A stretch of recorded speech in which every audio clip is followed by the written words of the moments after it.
This is Mark Lindy. You're watching Meet the Candidates, and today I have a new candidate, a new face here in the City of Champions. I have Brett Gormley from Ward 4 running for school committee. Welcome. Thanks for having me. Nice to see you.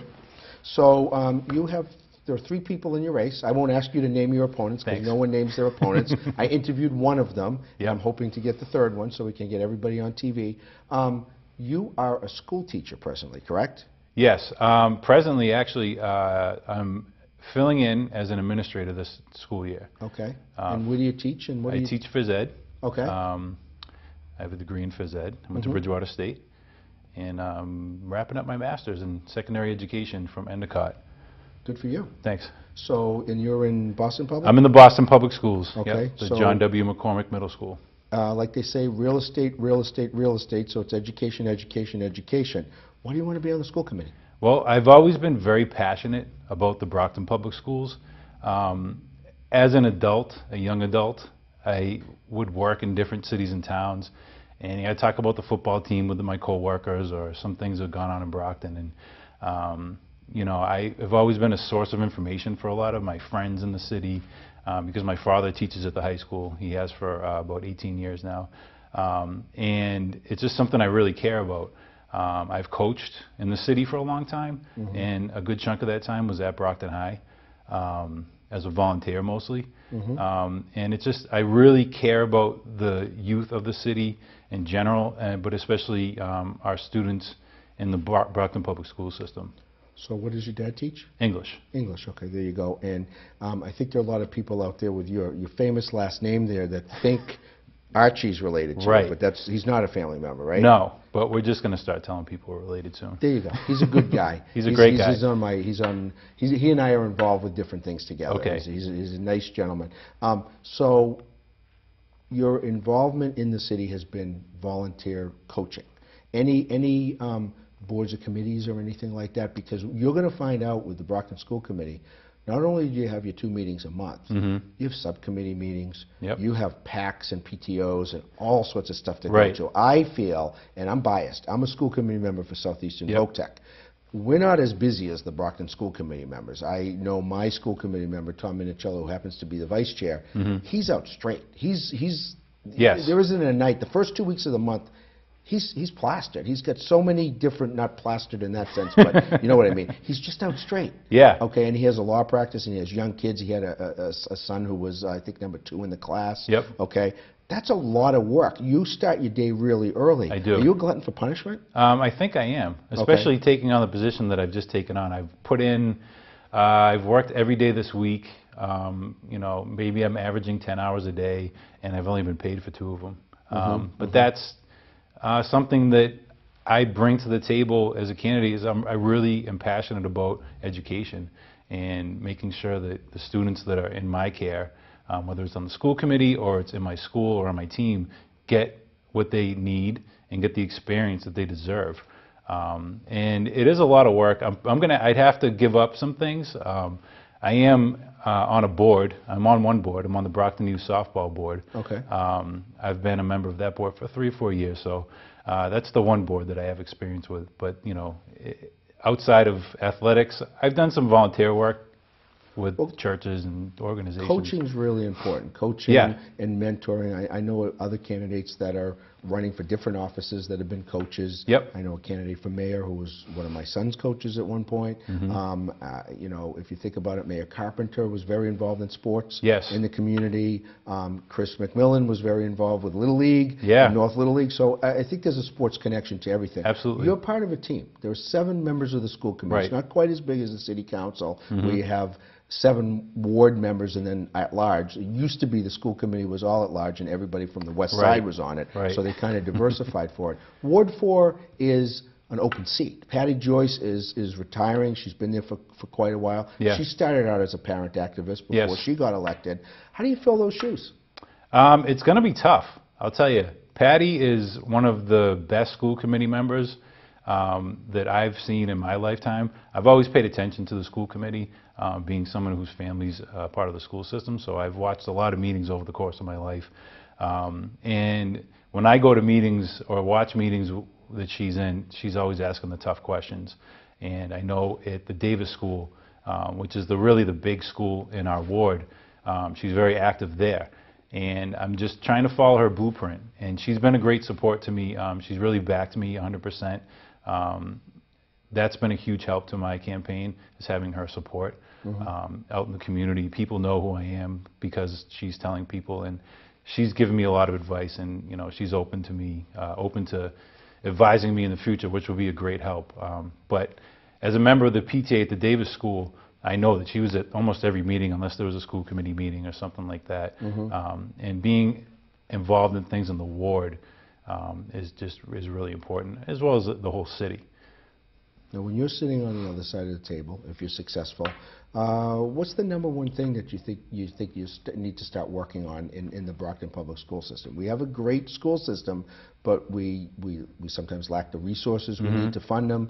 I just had another candidate in on the show previously to you. We were talking about the charter schools and Common Core and Park and all of that. Right. Where are you on some of those issues? Right. So charter schools is really how I kind of got into the race. When the charter school was being proposed here, a few people in the city who were mounting a campaign against the charter school knew that I was pretty knowledgeable because I'm a teacher, but also in the Boston Public Schools, we have a lot of charter schools. And going into that system, coming from Brockton, I hadn't really had an experience with charter schools. And what I found out, I didn't like. You know, we had students showing up because they were kicked out of a charter school right before the MCAS, and the punitive nature of the discipline systems in a lot of the charter schools in Boston really are not functional. And those are the things that really bother me about that whole movement. You know, we're moving in this state in the public schools towards a restorative discipline system. Restorative justice is a buzzword you'll hear a lot. And that's, to me, that's the way to go. You know, we don't need to be so punitive. So those are the things that I don't like about charter schools. There are some good things. I really, if I had to choose a charter school, it would be an in-district Horace Mann charter school where it's controlled by the public school system and they answer to the school committee. So you're talking about accountability, because the regular charter schools are not accountable to a publicly elected body, or even in Boston there's an appointed school committee. Yes. There's no accountability. I guess you're accountable to the state in a sense. Yeah, you are. And that's kind of big.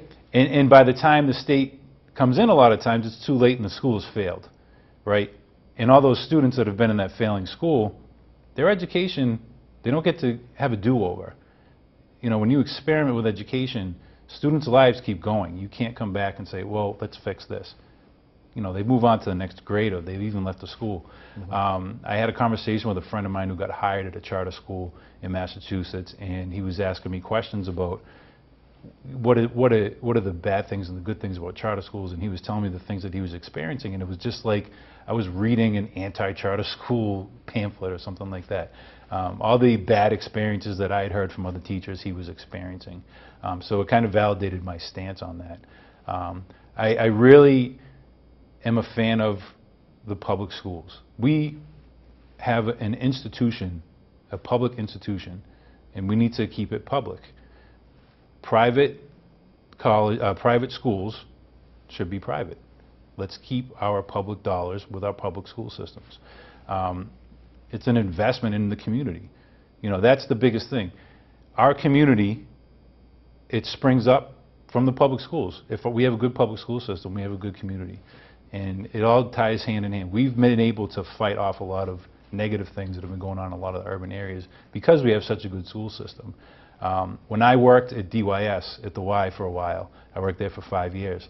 A lot of my students, or not my students, a lot of the youth that were there from Brockton, I noticed that they were really well equipped in school. And there were less of them than you think. We had students from all over the southeastern region. And those students from Brockton, the number of students from Brockton in the program was a lot smaller than, let's say, a Taunton even, or Fall River or New Bedford. So that glimpse into that aspect of it really kind of made me proud of what we're doing here. And I really want to make sure that we continue to do that.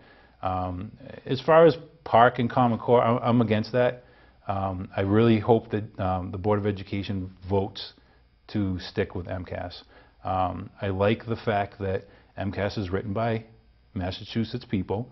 My father was actually on one of the boards, or it was like a review. Every year they'd meet and they'd go over the high school, 10th grade MCAS ELA questions, and it was him and teachers from around the state, and they would develop the questions, or they'd review questions, or things like that.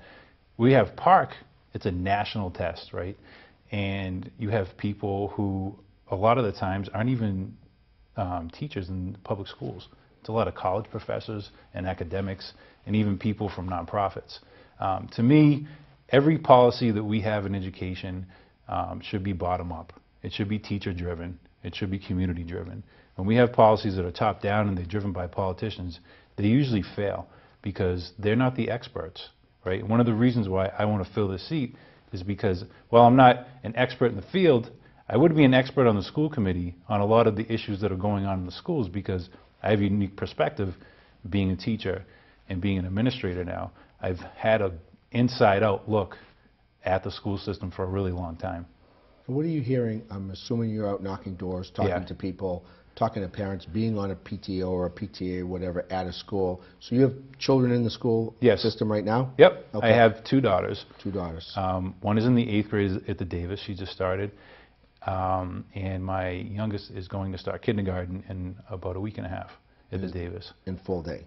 Full day. Okay, because when I had 2 kids. Yeah. One won the lottery. I thought I literally won the lottery because he had full day. The other one did half day. Right. And he spent more time on the bus going back and forth to the school than he did going to the kindergarten. Yeah. What are you hearing from people out there when you're knocking on a door? What are they talking about education? Are you getting the spillover for the council race or the mayor's race? What are you hearing? Yeah, there's a lot of spillover from different races, and I tell people that I'm running my race, and I'll talk to you about my race because that's what I'm there for. There have been a lot of people who have been asking me about the teacher layoffs, which I happen to know a lot about because I had a lot of friends in the system get pink slips, and some are back, some aren't. And when I worked at Brockton High for a few years as an aide, I got to witness that firsthand. So knowing the consequence of a layoff and what that feels like to somebody, it gives me a good perspective and a real responsibility, a feeling of responsibility when we make these decisions, because that's pretty much the biggest job on the school committee, as you know. You're deciding budget items and things like that. And that perspective is really, it's really rare, I think.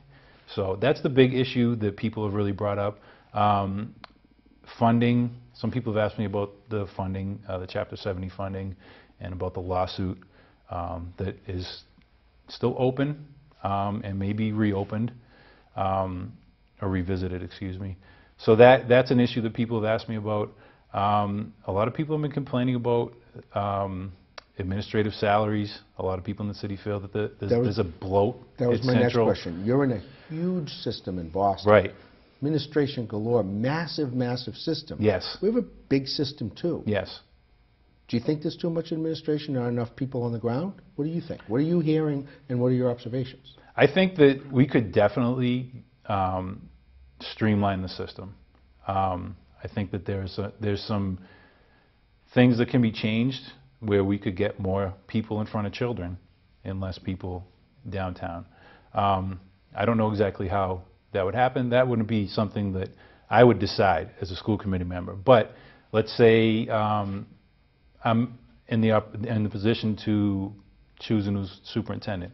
That would be something that I would look for. How do you propose to maximize the value of the money that is coming into us? Because there's not a lot. We have to get as much bang for our buck as we can.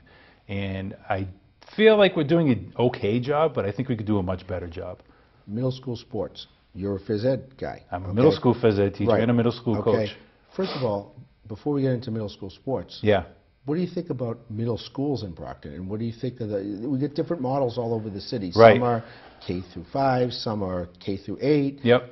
I went to Brockton schools when it was junior high. It was Me too. 7 and 8. Yeah. Okay, and my older brother went before the new high school was open, and it was 7, 8, 9. Right. Now it's it's 5, 6, 7, 8. Yeah. It's 6, 7, 8. It's all over the place. Right. And things have been cut out of the middle school. The sports, I Yep. guess it's back. Libraries, things like that. Yeah. Yeah. You're in that perspective. Hmm. Is that something you feel that you could contribute differently than any of the other 6 members of the committee? Absolutely. Actually, one of the things that I would really like to do is create new partnerships so we can sustain a model of middle school sports or middle school activities, because that's one thing that I think that Boston does well. One of the things that I saw when I went out to Boston to teach was programs like Citizen Schools, City Year, that are funded by AmeriCorps, that come in with young people, really, people who are in a gap year maybe with City Year, that are 18, 19, 20, and they're just doing a year of service. And Citizen Schools is a little bit more geared toward after-school programs. And we don't partner with those folks, and we could. I've started the conversation with some people that I work with to try to bring those programs here. Whether or not I'm on the school committee, you know, I will still continue to do that. There's a great organization that I have coached for called Play Ball, that was it was created when Boston cut all of its middle school sports except for basketball and track, and they came in and they raised a lot of money to fund football, double dutch, girls volleyball, baseball, and now hockey. So they have enough funding for 10 teams for a lot of those leagues. I think football we have 10, and it's a wonderful program, and it provides kids an opportunity to play sports that they might not get to play if their parents, you know, weren't able to pay for those things. Like football is expensive. The football team that I coach, I have a lot of kids who have never played before, and it's their first opportunity to play. You know, and besides the athletic aspect of it, there's the social, emotional aspect of it. Especially with football, it's such a big group. Mm-hmm. You really get to have a sense of a real community almost, or a family. My guys like to say we're a family, and that's a theme that I hear a lot in football. And for some people, that's the best family structure that they're a part of, some of my students. And I've had a lot of guys, they're really happy during football season because it gives them a sense of purpose. And then when it's over, the grades start to slide. And that's one of the struggles that we have in the school. So keeping these things alive, it's not just about academics. These things go hand in hand. Mm-hmm. So you have to have these programs to keep a whole well-rounded student going. Sounds like athletic subcommittee for you on the school committee, because there's a lot of committees. Now, let me ask you this question. You're in the management role mm-hmm. as a member of the school committee. Mm-hmm. You're a union member. Yeah. Okay. How are you going to balance that? Okay. Yep. I'm assuming, I mean, school committee doesn't pay a lot. You get a stipend. Right. You're not quitting your day job and you're still going to teach. Yes. Okay. You're a union member. Yep. I'm a union member of MTA because I teach at Massasoit Community College, yep. yet I sit on a school committee, which luckily is AFT, mm-hmm. so I don't really have any kind of a conflict, and I made sure that I didn't. I have the same. How do you balance, I'm AFT. You're AFT? Yes. Okay. So you're going to be sitting here, and you could find yourself on one of the negotiation subcommittees mm-hmm. for, it could be custodians, it could be cafeteria right. workers, it could be secretarial, it could be the teachers union. Yeah. How do you see that working? I just have to do what's best for the city and what's best for our students, and that's the bottom line. I won't let my union membership get in the way of that. There's been times where I disagree with the union. You know, I'm very pro-union. I love my union. They do a lot of great things. There's some things they do that I don't like, and I've been a union member most of my adult life. I'm a fourth-generation Teamster. I worked at UPS for a little while. That was my little slip into the fourth generation of my family of mm-hmm. being a Teamster. So those issues, I've already actually thought about that because a lot of people have brought that up. Even some of the things, door knocking, people have asked me about that when I told them I'm a teacher. So I have a conflict with negotiating a teacher contract because of my father. Right. Yeah, and some of my best friends in my life are teachers. So that might not be the best subcommittee for me. Right. Back in the day when I was actually contemplating a run before Tom was on, yeah. I went to high school with a friend of mine who ended up on the Brockton School Committee. So I didn't run that year because I would have been running against him. Yeah. But it's hard when you're in local politics, you're running against people you know. This is a small Okay. city. And you have three. You have three in your race. Yes. You have, I've interviewed two of you. I'm hoping to interview the third, or maybe Tom will. Yeah. But everybody has a different perspective and everything. It sounds like athletics, education, family involved in education, pretty well rounded. Okay.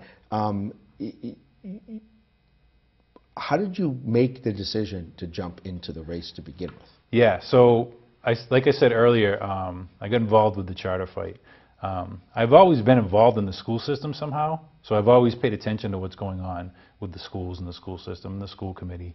You know, I've been in Brockton all my life. I'm 35, and my family's been here forever. I don't know how many generations. It's a lot. So I'm kind of, my family's, it's just in our blood and it's in the conversation. So I always know what's going on. So once I really got involved and kind of saw what was going on behind the scenes, I started to think about it. I've been encouraged a lot over the past few years because I know a lot of people in the city to run for something. Well, a few of your friends are running for other offices too. Yeah. I have a lot of friends that are running for office that I've known for many years before even this started. So it was an opportunity that came up only because of Patty Joy stepping down. I wouldn't run against her because I think that she's done a good job. And that's kind of how I've looked at it. But it's always something that I've wanted to do. And when the opportunity came, I said, looked at my life, and I said, I'm in a good place where, you know, I have a good career, and my wife is very supportive, and my kids are old enough where they're in school, so I don't have to worry about daycare and, you know, running They're around going like to be that. horrified, though, at graduation if you get elected because you have to hand them the diploma. Some of the kids like it, some of the kids don't. One of the reasons I went for Southeastern is my kids didn't like that idea whatsoever. Right. They didn't want Dad to hand them the diploma. Right. They didn't want Dad to be watching them. My dad taught at Stonehill when I went there. Yeah. And he knew everything I did. Right. Even though he was in the evening program and I was in the day program. Yeah. So I went through that too. My dad taught at Brockton High when I went there. So I avoided him my freshman year. Yeah. And then after that, I kind of made my peace with it. And Now, what does Dad think? Just out of curiosity. he loves it. Yeah. The reason I am politically active is because of him and other members of my family. My aunt has been on the board for BIC for a long time. Okay. And my grandmother's been involved in races, and some other people in my family. So I've been inspired by them, but my dad's a political junkie. You know, he watches the news all the time, and growing up, my grandfather and my dad would sit around and talk, and I'd get involved in the conversation, and I have a brother who's 14 who's doing the same thing, and so my dad loves it. My dad is excited, and he's out knocking doors with me, and he's very supportive. Now, I had the opposite experience. My father was in state service. He did civil service. He got everything that he earned it. Yeah. I had to ask his permission when I ran because his motto is the only good politician is a dead politician. So he says, you can't be in politics. You're too honest. Right. I said, Dad, that's the reason I'm trying to go in. Yeah. Because either it's about kids or it's about constituents or whatever you want to do. It's about public service, ultimately. Right. Absolutely. So what am I forgetting? Are there issues that you want to talk about that you're bringing to the forefront? You brought the signs. I didn't say bring the brochures or anything like that, but what do you have? Do you have a website, phone number? If people want to get in touch with you, how would they do that? Yeah, well, my website's right there. It's Brett, the number 4, ward4.com. It's pretty simple. And all my information's on there. My contact information as far as my email, which is Brett4, the number 4, ward4, @gmail.com. Okay. And then my phone number is 508-813-9919, and I'm open to phone calls as long as I'm not in school and I'm not dealing with a student. I'll pick up the phone. And I'm pretty accessible. I'm on Facebook. I got a Facebook page that's pretty active, so I'm out there. I'm easily open. reachable, I'm except easily when reachable. you're working. That's what I tell everybody. Yeah. So I can't get my father to realize he can't call me when I'm teaching because I tell the students at college to take the earbuds out, to not look at your phone. Right. And, you know, it's a speech class.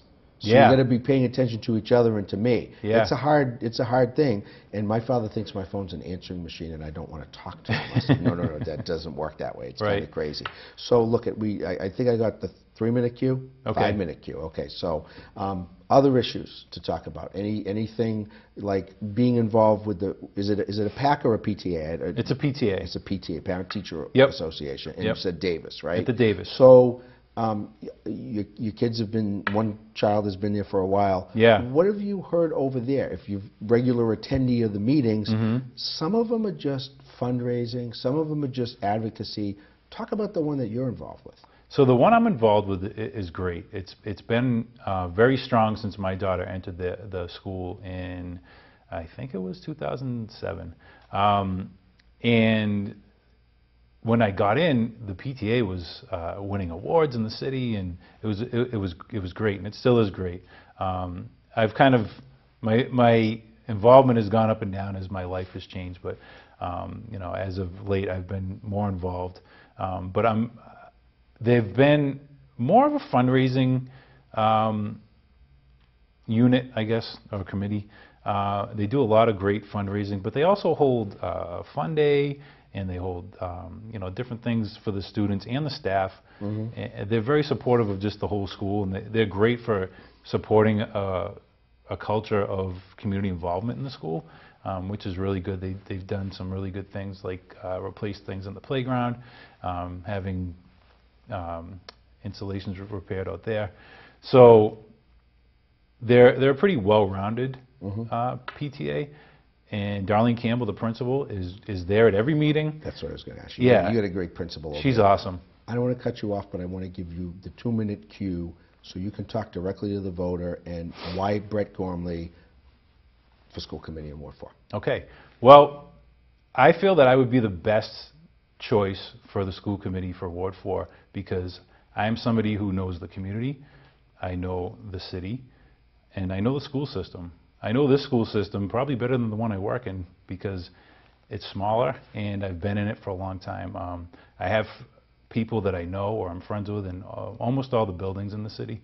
And I have the perspective of being a teacher and being a parent and knowing education and knowing the issues inside of a school. If a parent of a special needs student calls me up or a student with an IEP, I can answer a lot of their questions myself. And if I can't, I have a lot of access to get that answer. So I feel like I can represent you as a constituent in the school that I represent.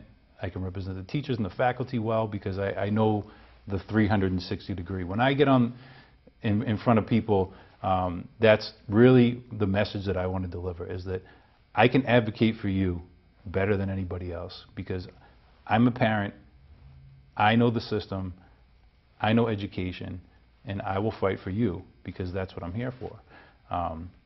And also, being a teacher, I can be an advocate for teachers because, as you know, Mark, we are under fire a lot.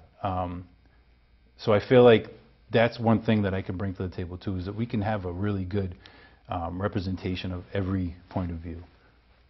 Thanks for coming on. Thank you. Good luck with your campaign. Thanks for having me. You got to go from 3 people to 2, and then get to the next round. Would you end up on the ballot? I'm last. You're last. Okay. Well, different things happen different times. Hoping to be for first. different reasons. Okay. I got the 1-minute cue, so I'll do the wrap. You're watching Meet the Candidates. Brett Gormley is a candidate for Ward 4 School Committee. His information he's given out, it'll be up on the screen so you can take a look. Make sure that you educate yourself about all the candidates for all the offices. We're doing a lot of programming on Brockton Community Access to do that.